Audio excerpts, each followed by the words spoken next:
Taigi auksinė formulė, vykdant savo transformaciją, būtų tokia. Kai mes kažkokią tai informaciją sužinome, teorinę, verčiame tą informaciją į savo žinias, na ir reikia mažais žingsneliais kažką sužinoję teoriškai padaryti tai praktiškai. Tai yra, jeigu žingsnelis mažas, priklausomai nuo pokyčių dydžio, ar didelį pokytį reikia skaidyti į žingsnelius, bet principas yra toks, jeigu šiandien aš sužinojau, paskaičiau apie tai, ką turiu daryti, tai rytoj turėčiau praktiškai stengtis tą panaudoti ir paversti savo patyrimu. Ten paskui reikia vieną, antrą, trečią dieną padirbėti ir ketvirtą dieną jau viskas vyksta automatiškai.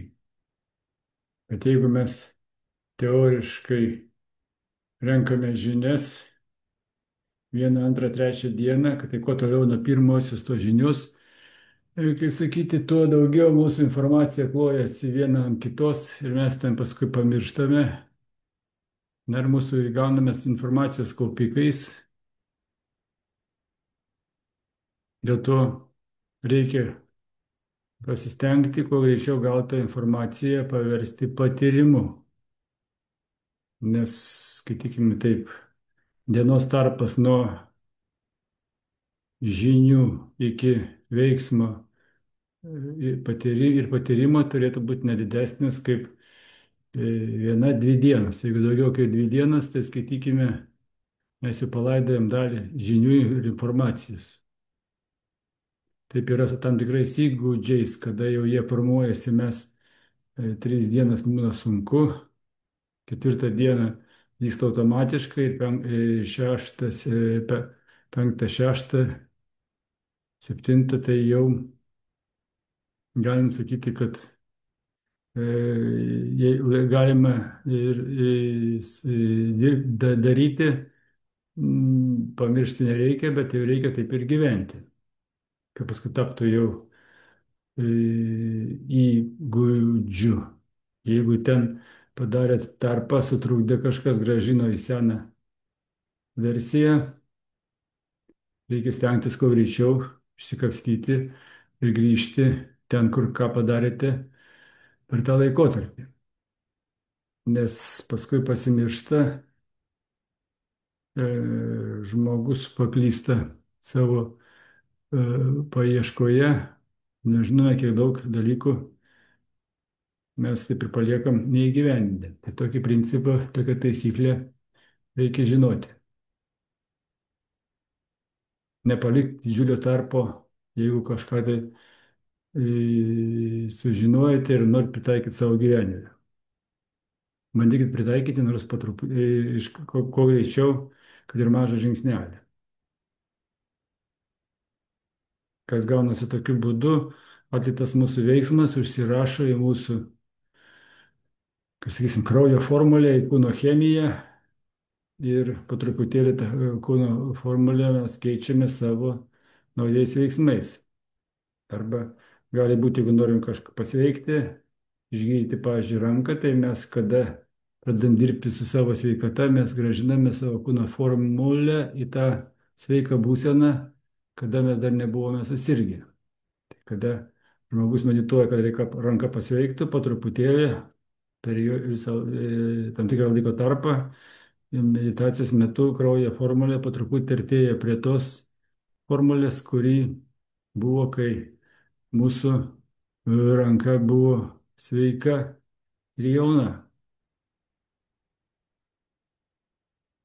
Kad to nepamiršti, reikia naudoti įvairius tokius triukus, kaip 5 sekundžių taisyklė.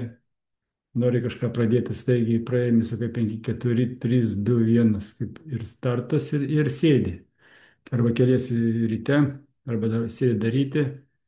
Na, o sėdus daryti, Jeigu, pavyzdžiui, reikia kažką parašyti, o laukia įkvėpimo, tai tada jau čia kelias labai sudėtingas, nes, na, kaip sakykime, mūsų parašymą laukia mūsų, kaip sakyti, redaktorius, reikia tada pasižadėjai, reikia įvykdyti. Tai jeigu lauksi įkvėpimo, sutarties su redaktoriumi neįvykdysi, tai sėdi į popieriaus lapą arba Wordą, dar kažką, tai gali klaviatūrą maigyti, ištukų vedžioti, paksnuoti į lapą.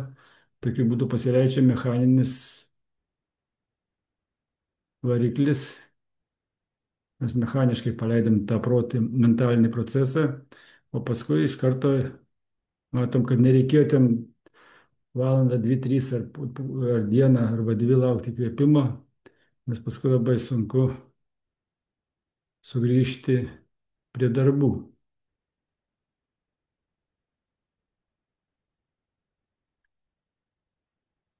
Ir Picasso, žinodamas tokį dalyką, kad galėtų sėsti tapyti, pasimdavo drobę, baksnuoja teptuku, na ir tokiu būdu sukūrė naują meno kryptį.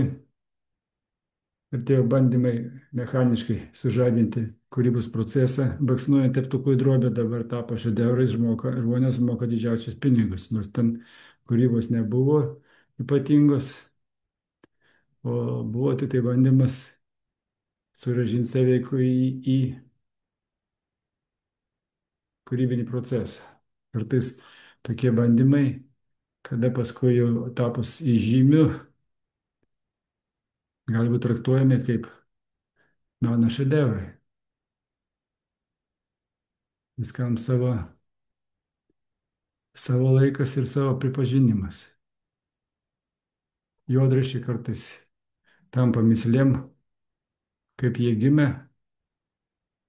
nu, o ten paprasčiausi dalykai iš tų keverzonių slypi. Tai va toksai mažas priminimas.